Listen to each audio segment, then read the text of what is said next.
నేడు విశాఖలో ఘనంగా అంతర్జాతీయ యోగా దినోత్సవ వేడుకలు. ముఖ్య అతిథిగా హాజరైన ప్రధాని నరేంద్ర మోదీ, పలువురు మంత్రులు.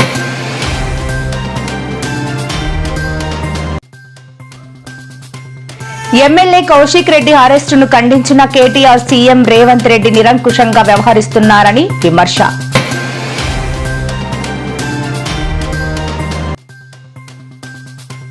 నేడు హైదరాబాద్ గచ్చిబౌలిలో ఘనంగా యోగా దినోత్సవ వేడుకలు. పాల్గొన్న తెలంగాణ గవర్నర్ జిష్ణుదేవ్ వర్మ, పలువురు మంత్రులు.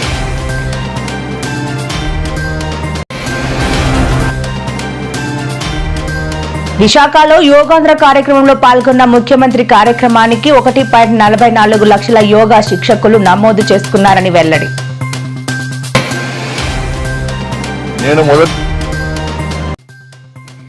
కేసీఆర్ ను కూడా విచారించాల్సిందే. ఫోన్ ట్యాపింగ్ కేసుపై బండి సంజయ్ హాట్ కామెంట్స్.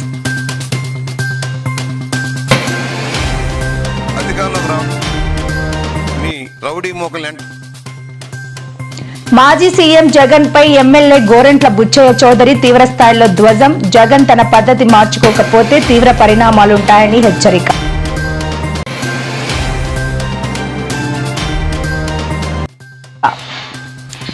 కూటమి ప్రభుత్వం వైఖరిపై వైసీపీ యాంకర్ శ్యామల రప్పా అంటున్నారు. తప్ప అడిగిన వాటికి వివరణ ఇవ్వలేదు అంటూ స్పష్టం.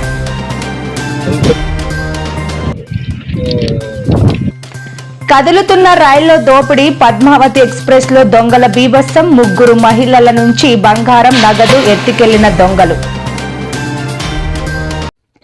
ఎమ్మెల్యే పాడి కౌశిక్ రెడ్డి అరెస్టు వ్యవహారం తెలంగాణ రాజకీయాల్లో తీవ్ర దుమారం రేపుతోంది. ఈ అరెస్టును బీఆర్ఎస్ కార్యనిర్వాహక అధ్యక్షుడు, మాజీ మంత్రి కేటీఆర్ తీవ్రంగా ఖండించారు. ఎమ్మెల్యే కౌశిక్ రెడ్డి అరెస్టు అప్రజాస్వామికమని అన్నారు. సీఎం రేవంత్ రెడ్డి నిరంకుశంగా వ్యవహరిస్తున్నారని, ఇది దుర్మార్గమైన చర్య అని ఆయన మండిపడ్డారు. పనికిరాని కేసులతో బీఆర్ఎస్ నాయకుల ఆత్మస్థైర్యాన్ని దెబ్బతీయాలని చూస్తున్నారు. ఎమ్మెల్యే కౌశిక్ రెడ్డిని ఎలాంటి షరతులు లేకుండా తక్షణమే విడుదల చేయాలని కేటీఆర్ డిమాండ్ చేశారు. కౌశిక్ రెడ్డి అరెస్టు ప్రభుత్వ కక్ష సాధింపు చర్యల్లో భాగమేనని బీఆర్ఎస్ నేతలు ఆరోపిస్తున్నారు.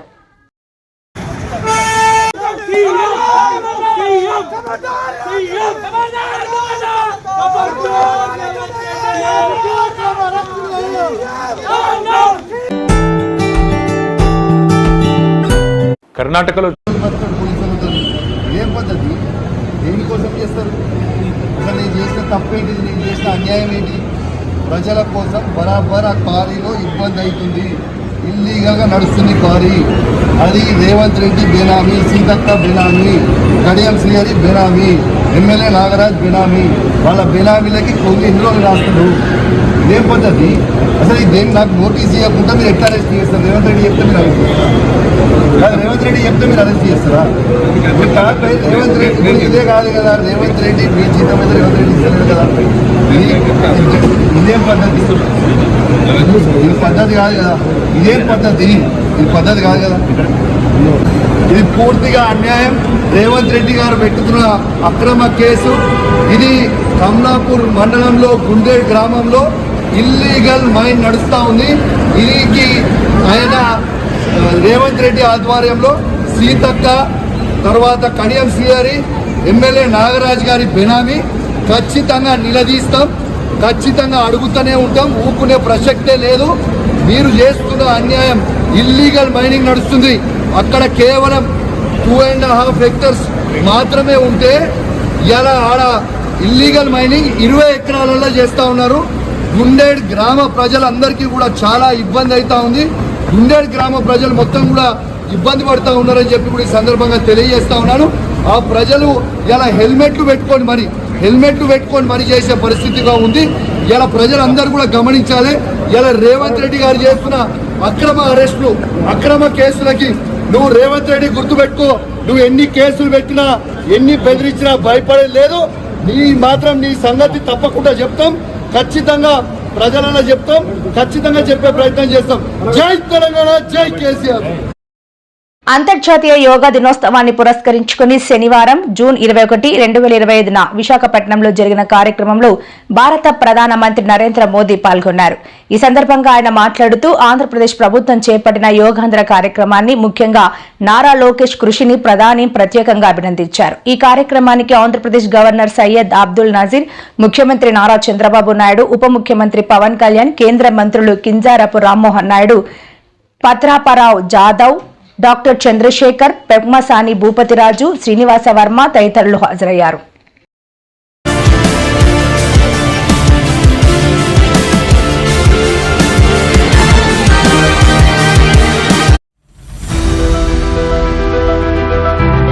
Yoga for one earth one health 11వ అంతర్జాతీయ యోగా దినోత్సవం ప్రపంచవ్యాప్తంగా 175 దేశాలలో 8 లక్షల ప్రాంతాలలో యోగా కార్యక్రమాలు, భారతదేశ వ్యాప్తంగా 7 లక్షల ప్రాంతాల్లో యోగా సంగమం, ఆంధ్రప్రదేశ్లో 1 లక్ష ప్రాంతాల్లో 2 కోట్ల మందికి పైగా పాల్గొంటోన్న యోగాంధ్ర విశాఖ వేదికగా ప్రధాని మోదీ గారి సమక్షంలో ఆయనతో పాటుగా ఒకే ప్రాంతంలో 5 లక్షల మంది పాల్గొంటున్న అతిపెద్ద యోగా కార్యక్రమం.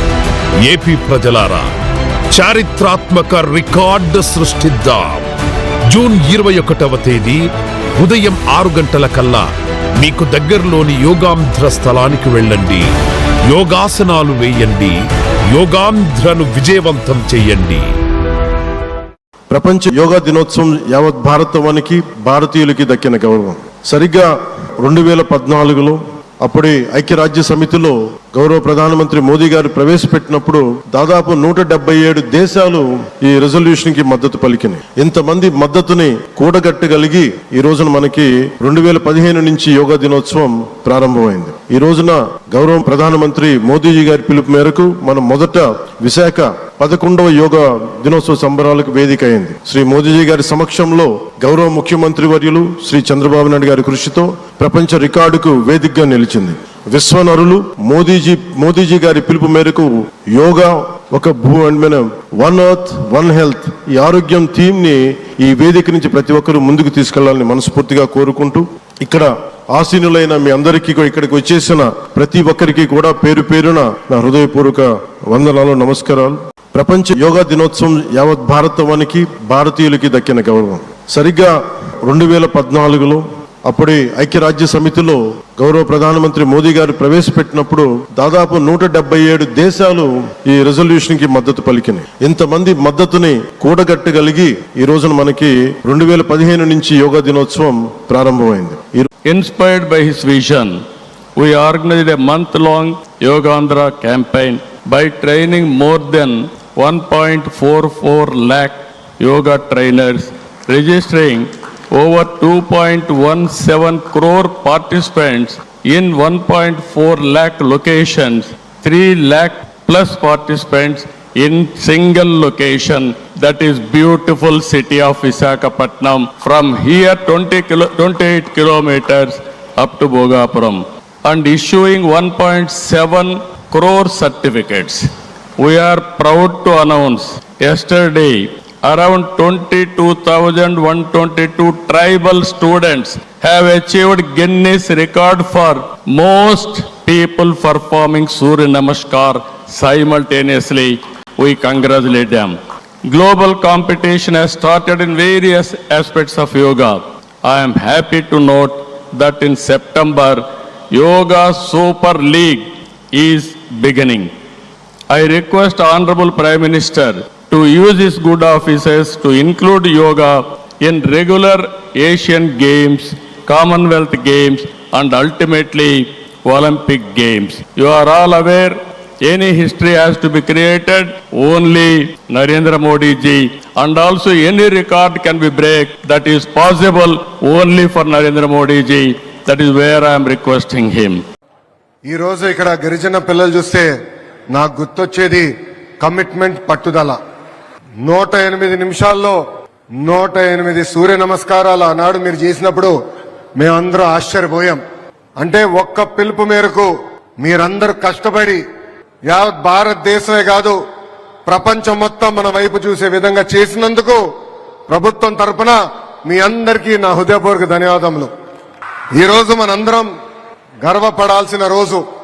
యావత్ భారతదేశం కాదు, ప్రపంచం మొత్తం వైజాగ్ వైపు చూసిన రోజు. ప్రపంచ చరిత్రలో ఎప్పుడు లేని విధంగా ఈ రోజు ఒక చరిత్ర సృష్టించారు మా గిరిజన బిడ్డలు. దాదాపు 25,000 మంది బిడ్డలు ఒకేసారి సూర్య నమస్కారం చేస్తాం. ఇదొక వరల్డ్ రికార్డ్. రేపు ప్రకటిస్తారు. ఇక్కడున్న పిల్లలందరికీ గౌరవ ప్రధానమంత్రి గారి తరఫున, గౌరవ ముఖ్యమంత్రి గారి తరఫున మా కంగ్రాచులేషన్స్ నేను చెప్పుకుంటున్నా. ప్రపంచ मैं विशेष तौर पर नारा लोकेश गारू के प्रयासों की भी विशेष प्रशंसा करना चाहता हूं. योग का सोशल सेलिब्रेशन कैसे होना चाहिए, समाज के हर वर्ग को कैसे जोड़ना चाहिए, ये उन्होंने बीते 1-1.5 महीने के इस योगांध्र अभियान में करके दिखाया. और इसके लिए भाई लोकेश अनेक अनेक बधाई के पात्र है. और मैं तो देशवासियों को भी कहूंगा कि ऐसे अवसरों को किस प्रकार से सामाजिक स्तर पर गहराई से ले जाया जा सकता है. भाई लोकेश ने जो काम किया है उसको एक नमूने के रूप में देखना चाहिए. साथियों, मुझे बताया गया है कि योगांध्रा अभियान से 2 करोड़ से ज्यादा लोग जुड़े हैं. पब्लिक पार्टिसिपेशन की यही वो स्पिरिट है जो विकसित भारत का मुख्य आधार है. Inspired by his vision, we organized a month-long అంతర్జాతీయ యోగా దినోత్సవాన్ని పురస్కరించుకుని శనివారం నగరంలోని గచ్చిబౌలి స్టేడియంలో యోగా వేడుకలు అత్యంత వైభవంగా జరిగాయి. ఈ కార్యక్రమానికి తెలంగాణ రాష్ట్ర గవర్నర్ జిష్ణుదేవ్ వర్మ ముఖ్య అతిథిగా హాజరయ్యారు. ఆయనతో పాటు రాష్ట్ర మంత్రులు దామోదర్ రాజనరసింహ, వాకిటి శ్రీహరి, ప్రభుత్వ ప్రధాన కార్యదర్శి రామకృష్ణారావు కూడా ఈ వేడుకల్లో పాల్గొన్నారు. ఈ సందర్భంగా హాజరైన ప్రముఖులు యోగా యొక్క విశిష్టతను, దైనందిన జీవితంలో దాని ప్రాముఖ్యతను ప్రజలకు వివరించారు. నగర వ్యాప్తంగా పలు ఇతర ప్రాంతాల్లో కూడా యోగా దినోత్సవ కార్యక్రమాలు జరిగాయి.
ప్రతి వ్యక్తి జీవితంలో భాగం కావాలి. యోగా ద్వారా మానసికంగా, శారీరకంగా మనమందరం బాగా ఉంటే మన ఆరోగ్యం బాగా ఉంటుంది, మనం చేసే పనులలో బాగా ఉంటుంది, మన కుటుంబం అంతా బాగా ఉంటుంది, మన సమాజం బాగా ఉంటుంది, యావత్ సమాజం అంతా కూడా ప్రపంచమంతా బాగుంటుంది. అందుకే ఈరోజు ఎవరికి వారే డాక్టరు. ఏ రకంగా డాక్టర్ అంటే యోగానే మనకు ప్రథమ డాక్టరు, ఏ సర్వరోగ నివారిణి యోగా. కాబట్టి అందరూ కూడా నేను విద్యార్థులను కోరుతా ఉన్నాను, యువకులను కోరుతా ఉన్నాను, ప్రొఫెషనల్స్ కోరుతా ఉన్నాను, ఉద్యోగస్తులను కోరుతా ఉన్నాను, సామాజిక కార్యకర్తలను కోరుతా ఉన్నాను. మీరు యోగా పాటించినట్లయితే మీ జీవితంలో మెరుగైనటువంటి ఫలితాలు వస్తాయి.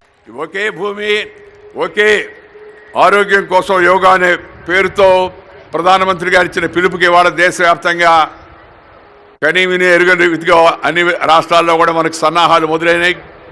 మన పక్కనున్న ఆంధ్రప్రదేశ్లో, తెలుగు రాష్ట్రంలో మాన్యులు ముఖ్యమంత్రి ప్రధానమంత్రి గారు రేపు వచ్చి ఆ యోగా డే కార్యక్రమాల్లో పాల్గొంటున్నారు. యోగా చేయడం వల్ల శారీరక మానసిక ఆరోగ్యం మెరుగుపడుతుందని, ఒత్తిడి తగ్గి రోగనిరోధక శక్తి పెరుగుతుందని ఆంధ్రప్రదేశ్ ముఖ్యమంత్రి నారా చంద్రబాబు నాయుడు ఉప ముఖ్యమంత్రి పవన్ కళ్యాణ్ ప్రసంగించారు. విశాఖపట్నంలో శనివారం జరిగిన 11వ అంతర్జాతీయ యోగా దినోత్సవ వేడుకల్లో ఆయన ప్రసంగించారు. ఈ సందర్భంగా ముఖ్యమంత్రి చంద్రబాబు మాట్లాడుతూ యోగాను భారతదేశంలోనే కాకుండా ప్రపంచవ్యాప్తంగా ప్రాచుర్యంలోకి తెచ్చిన దార్శనిక ప్రధానమంత్రి నరేంద్ర మోదీకి ధన్యవాదాలు తెలిపారు. ఒకే భూమి ఒకే ఆరోగ్యం స్ఫూర్తిని బలోపేతం చేయడానికి కలిసి పనిచేద్దామని పిలుపునిచ్చారు. ప్రపంచ శాంతి సంతోషం కోసం అందరం కలిసికట్టుగా కృషి చేద్దామని అన్నారు.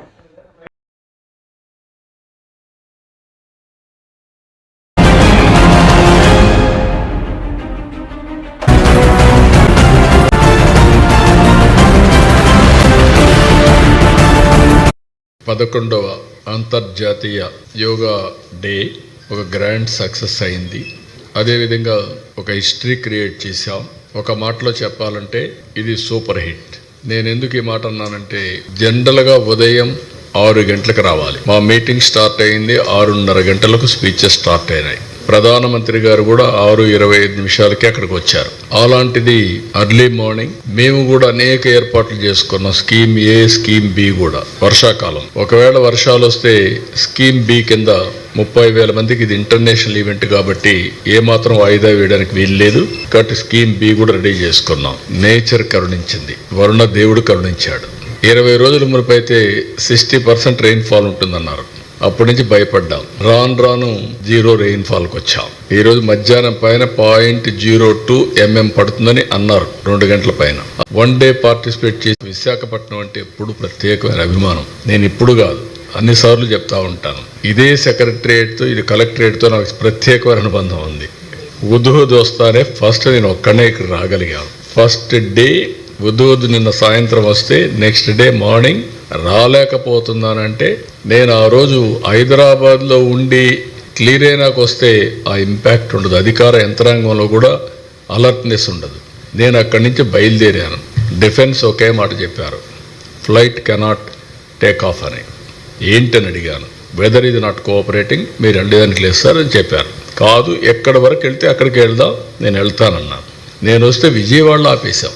విజయవాడ నుంచి బై రోడ్ రావాలనుకున్నాను విశాఖపట్నానికి. బై రోడ్ రావాలనుకుంటే కాదు అని రాజమండ్రిలో చెట్లన్నీ అడ్డం పడిపోతే రాజమండ్రిలో నైట్ హాల్ట్కి అయ్యాం. అక్కడి నుంచి నెక్స్ట్ డే హెలికాప్టర్ తెప్పించుకొని ఇక్కడికి వచ్చాను. కలెక్టరేట్ కళా విహీనం అయిపోయింది. అన్ని చెట్లు పడిపోయి గందరగోళమైన పరిస్థితి. ఏ హోటల్లో కూడా నీళ్లు లేని పరిస్థితి. ఇళ్లల్లో నీళ్లు లేవు, కరెంట్ లేదు, ప్రొవిజన్స్ లేవు.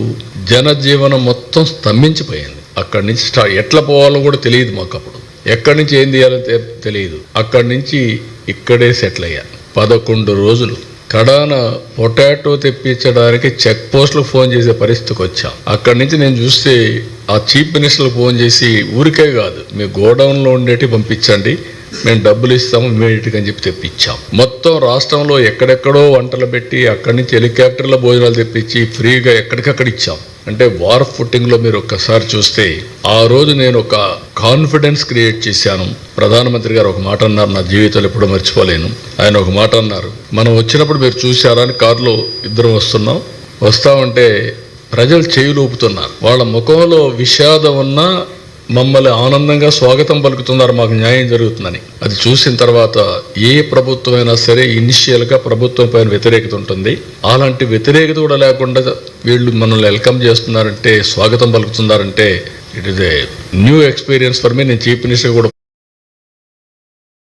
వైసీపీ అధినేత జగన్ పై టీడీపీ సీనియర్ నేత రాజమండ్రి రూరల్ ఎమ్మెల్యే గోరెంట్ల బుచ్చయ్య చౌదరి తీవ్రస్థాయిలో విరుచుకుపడ్డారు.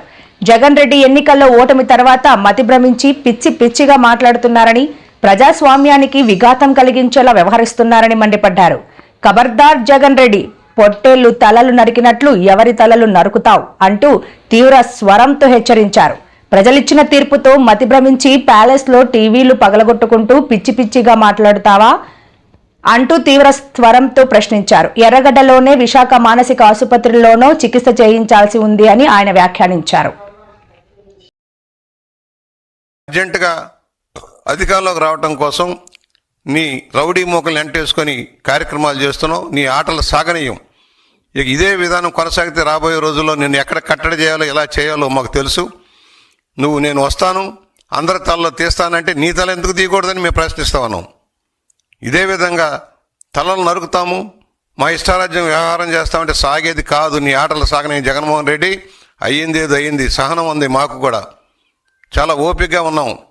మా ఓపిక నరిసిస్తే, మా కార్యకర్తలు తిరగబడితే నీ పరిస్థితి ఏంటో అర్థం చేసుకో. రోడ్డు మీద తిరగలేని పరిస్థితి తెచ్చుకోవద్దు. మేము ప్రశాంతంగా రాష్ట్రంలో ప్రజాస్వామ్యయుతంగా పరిపాలన సాగిస్తూ ఉన్నాం. ప్రజలకు మేలు చేసే కార్యక్రమాలతో ముందుకు సాగుతున్నాం. నువ్వు చేసిన తప్పులను సరి చేసుకుంటూ ముందుకు సాగుతూ ఉన్నాం.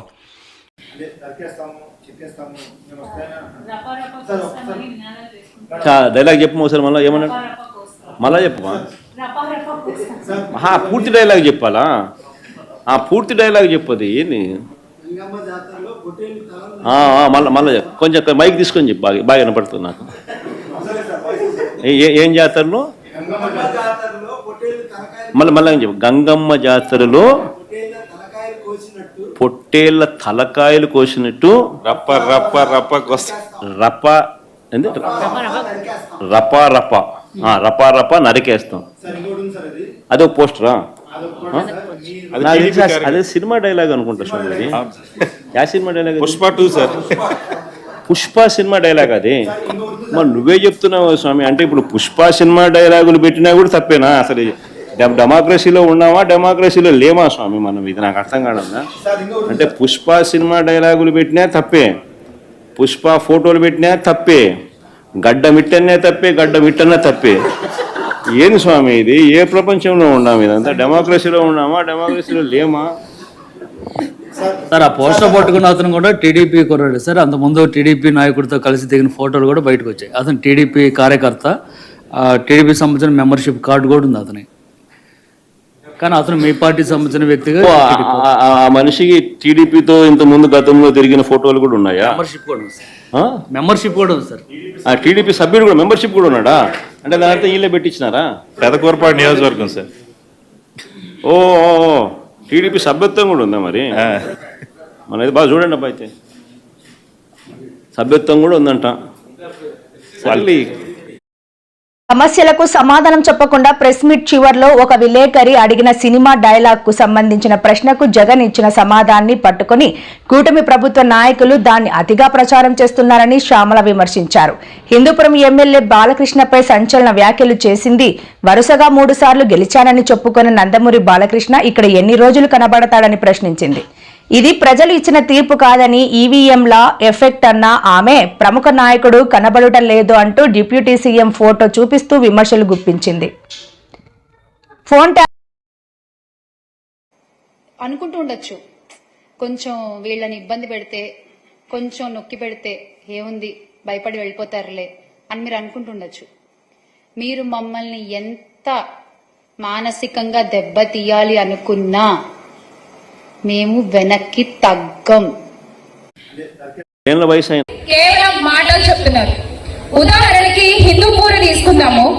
వరుసగా 3 సార్లు గెలిచాను అని చెప్పుకునేటువంటి నందమూరి బాలకృష్ణ గారు ఎన్నాళ్ళు కనబడతారండి ఇక్కడ నియోజకవర్గంలో? ఆ ఒక్కసారి కూడా ఏ ఓపెనింగో ఏదో ఉంటే రావడం, కాసేపు అలా మొహం చూపించి వెళ్ళిపోవడం. ఇక్కడ జరిగే సమస్యల గురించి ఆయనకి ఏం తెలుసు? ఇక్కడ జరుగుతున్న సంగతులు ఆయనకి ఏం తెలుసు? దాని మీద ఆయన ఎలాంటి బాధ్యత వహిస్తారు? అసలు ఒక ప్రభుత్వ డిగ్రీ కళాశాల హిందూపూర్, ఇది బోర్డు మాత్రమే కనబడుతున్న పరిస్థితి కొన్ని సంవత్సరాలుగా, అవునా కాదా? కాలేజ్ స్టార్ట్ అయిందా అండి? దయచేసి చెప్పాలి ఇక్కడ ఉన్న వాళ్ళు ఎవరన్నా. మొదలైనా ప్రభుత్వ డిగ్రీ కళాశాల ఏమన్నా మొదలైనా? కేవలం ఈ యొక్క బోర్డు మాత్రం కనబడుతోందంటే. మరి 3 సార్లు వరుసగా ఎమ్మెల్యేగా గెలిచారు. 3 సార్లు ఒక కాలేజీని మొదలెట్టలేకపోయిన ఒక ఎమ్మెల్యేగా ఆయన ఉంటే ఎంత, లేకపోతే ఎంత? గత ఎన్నికల్లో చాలా గొప్పగా చెప్పుకుంటున్నారు, ఇన్ని స్థానాలు వచ్చాయి, అన్ని స్థానాలు వచ్చాయని. నిజంగా వాళ్ళు గెలిచిన గెలుపు ఎలాంటి గెలుపు హిందూపూర్ నియోజకవర్గమే ప్రజలందరికీ తెలియజేసిందండి. ఒక్క బూతులో 1 ఓటు కలిగి ఎరిగామండి ఎప్పుడనేది. దీన్ని బట్టి అర్థమవుతోంది వాళ్ళు గెలిచిన గెలుపు ఎలాంటి గెలుపు. మీ నియోజకవర్గమే కూడా దాని ఉన్నారు. ఈ ఎక్కడైనా కనబడితే కొంచెం చెప్పరా మీరు నాకు?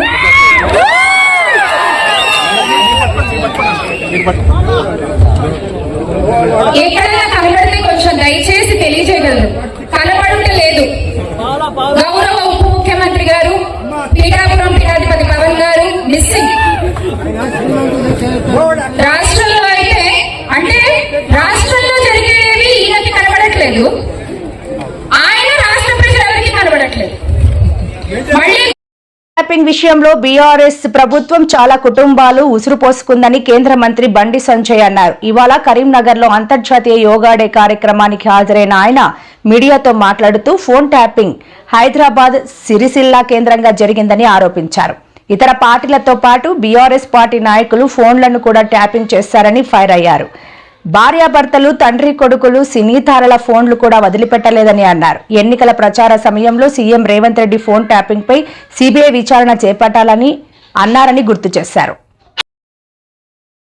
మొదటి నుంచి కూడా ఫోన్ ట్యాపింగ్ విషయంలో అన్ని విషయాలు చెప్తూ వస్తున్నాను. అందరికంటే ముందు ఆరోపణ కూడా చేసిన ఇది హైదరాబాద్ కేంద్రంగా జరిగింది, సిరిసిల్ల కేంద్రంగా జరిగింది. మరి సిరిసిల్లనే ఎందుకు కేంద్రంగా ఎంచుకున్నారో కూడా తెలుసు అందరికి. మరి దీని మీద విచారణ జరపాలి. ఇవాళ ప్రభాకర్ రావు అనే వ్యక్తి అనేక కుటుంబాలను నాశనం చేశాడు. కాంగ్రెస్ పార్టీ ప్రభుత్వం ఏర్పడిన తర్వాతనే ఫోన్ ట్యాపింగ్ నిందితులు అందరూ తప్పించుకునే ప్రయత్నం చేశారు. ఇవాళ ఇతర పార్టీ నాయకుల ఫోన్ ట్యాపింగ్ కాదు, బీఆర్ఎస్ పార్టీ నాయకుల ఫోన్ ట్యాపింగ్ కూడా చేశారు. భార్య భర్తలుంటే ఫోన్ ఇవ్వడమే, కొడుకు తల్లింటే ఫోన్ ఇవ్వడమే, జడ్జిలో కూడా ఫోన్ ట్యాపింగ్ చేశారు. కాబట్టి దీన్ని సిబిఐకి ఇవ్వాల్సిన బాధ్యత రాష్ట్ర ప్రభుత్వం మీద ఉంది. ఇదే ముఖ్యమంత్రి గారు ఎన్నికల సమయంలో అనేక సందర్భాల్లో సిబిఐ విచారణ జరపాలని రేవంత్ రెడ్డి గారు కోరారు. మరి వాళ్ళ ముఖ్యమంత్రి గారు ఫోన్ ట్యాపింగ్ విషయంలో విచారణ తూతు మంత్రంగా సాగుతున్నది. వాళ్ళు కేవలం అధికారులకే పరిమితం చేయకండి. ఇవాళ వాళ్ళ వాంగ్మూలంలో ఏం చెప్పారు? రాధాకిషన్ రావు స్టేట్మెంట్ లో పెద్ద ఆయన కేసీఆర్ చెప్తే మేము ఫోన్ ట్యాపింగ్ చేస్తామని చెప్పి ఆయన స్టేట్మెంట్ ఇచ్చినప్పుడు నోటీస్ ఎవరికి ఇవ్వాలి? కేసీఆర్ కు నోటీస్ ఇవ్వాలి. సిరిసిల్ల ఎవరి కేంద్రంగా జరిగింది? కేసీఆర్ కొడుకు కేంద్రంగా జరిగింది. మరి వాళ్ళిద్దరికి ఎందుకు నోటీస్ లేరు అంటే ప్రభుత్వం వాళ్ళని కాపాడే ప్రయత్నం చేస్తున్నది. కాంగ్రెస్ కును బీఆర్ఎస్ కు లోపాయకార ఒప్పందం. వాళ్ళ క్లియర్ గా రాధాకిషన్ రావు వ్యక్తి స్టేట్మెంట్ ఇచ్చినప్పుడు అదే అధికారుల వాంగ్మూలంలో మా బండి సంజయ్ ఫోన్ ట్యాపింగ్ చేస్తాము, అలాంటి వ్యక్తుల ఫోన్ ట్యాపింగ్ చేస్తామని చెప్పి ఇచ్చినప్పుడు మాకు నోటీస్ ఇచ్చినప్పుడు దీనికి కారకులైనటువంటి వ్యక్తులు కేసీఆర్ కొడుకు నోటీస్ ఇవ్వడానికి ఎందుకు వెనుకడి చేస్తున్నది? సికింద్రాబాద్ నుంచి తిరుపతి వెళుతున్న పద్మావతి ఎక్స్ప్రెస్ లో శనివారం దోపిడీ దొంగలు రెచ్చిపోయారు. నెల్లూరు జిల్లా కావలి శ్రీ వెంకటేశ్వరపాలెం మధ్య ప్రయాణిస్తున్నప్పుడు ఈ ఘటన జరిగింది. గుర్తు తెలియని దుండగులు రైలులోని 3 బోగీల్లోకి ప్రవేశించారు. నిద్రపోతున్న 3 మహిళా ప్రయాణికుల మెడలోంచి సుమారు 40 గ్రాముల బంగారు ఆభరణాలను దొంగలెత్తుకెళ్లారు. వారి వద్ద ఉన్న 20,000 నగదు, ఒక సెల్ ఫోన్ ను కూడా అపహరించారు. తెల్లవారుజామున జరిగిన ఈ హఠాత్ పరిణామంతో ప్రయాణికులు భయాందోళనకు గురయ్యారు.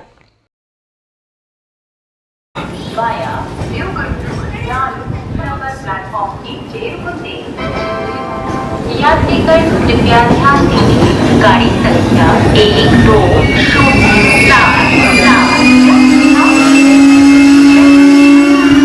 आने वाली केदारपुर विजयवाड़ा जंक्शन को जाने वाली गाड़ी प्लेटफॉर्म नंबर 4 पर आ चुकी है.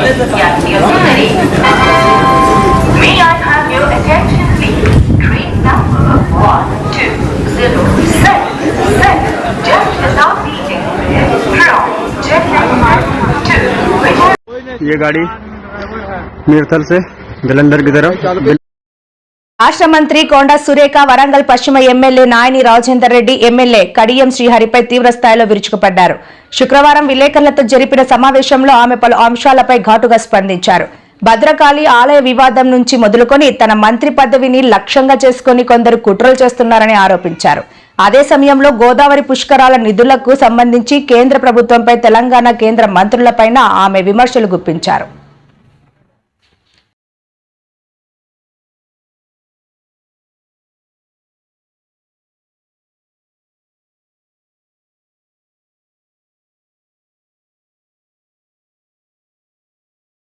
పోలవరం ప్రాజెక్టు సంబంధించి ఏపీలో కలిపిన 5 ముంపు గ్రామాలను తిరిగి తెలంగాణకు ఇవ్వాలని కవిత డిమాండ్ చేశారు. పోలవరం ముంపుపై ఏపీలో కలిసిన 5 గ్రామాలను తిరిగి తెలంగాణలో కలపాలనే డిమాండ్తో తెలంగాణ జాగృతి ఆధ్వర్యంలో సోమాజిగూడ ప్రెస్ క్లబ్ లో మాట్లాడారు. ఈ నెల 25వ తేదీన తెలంగాణ, ఏపీ, ఛత్తీస్గఢ్, ఒడిశా రాష్ట్రాల సీఎంలతో ప్రగతి అజెండా పేరిట ప్రధాని నరేంద్ర మోదీ నిర్వహించే సమావేశంలో ఈ అంశంపై చర్చించాలని డిమాండ్ చేశారు. ఏపీలో కలిసిన పురుషోత్తపట్నం, గుండాల, ఎట్టపాక, కన్నాయగూడెం, పిచ్చకల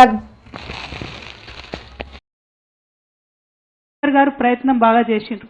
పోలవరం ప్రాజెక్ట్ ఎప్పుడైతే వాళ్ళు కెపాసిటీ పెంచుకుంటూ స్పిల్వే కెపాసిటీని పెంచుకుంటూ పోతున్నారో 36,000 క్యూసెక్లకు పర్మిషన్ ఉన్నదాన్ని 36 లక్షల క్యూసెక్లకు పర్మిషన్ ఉన్నదాన్ని నేను తెలంగాణ జాగృతి నుండి కేంద్ర ప్రభుత్వాన్ని డిమాండ్ చేసేది ఏంటంటే ఇవాళ 20వ తారీఖు ఈ నెల 25 నాడు ప్రగతి ఎజెండా పేరుతోను నరేంద్ర మోడీ గారు 4 రాష్ట్రాల ముఖ్యమంత్రులతోని ఆంధ్రప్రదేశ్, తెలంగాణ, ఒరిస్సా, ఛత్తీస్గఢ్ ఈ 4 రాష్ట్రాల ముఖ్యమంత్రులతోని వారు మీటింగ్ పెడుతున్నారు. అందులో పోలవరం ఇష్యూతో పాటు అనేక ఇష్యూస్ వాళ్ళు మాట్లాడతారు. ఆ మీటింగ్లో నరేంద్ర మోదీ గారు ఖచ్చితంగా ఈ 5 గ్రామాలను తెలంగాణకు మళ్ళీ తిరిగి ఇవ్వాలని చెప్పి తెలంగాణ జాగృతి తరఫున మేము డిమాండ్ చేస్తూ ఉన్నాం. ఎందుకంటే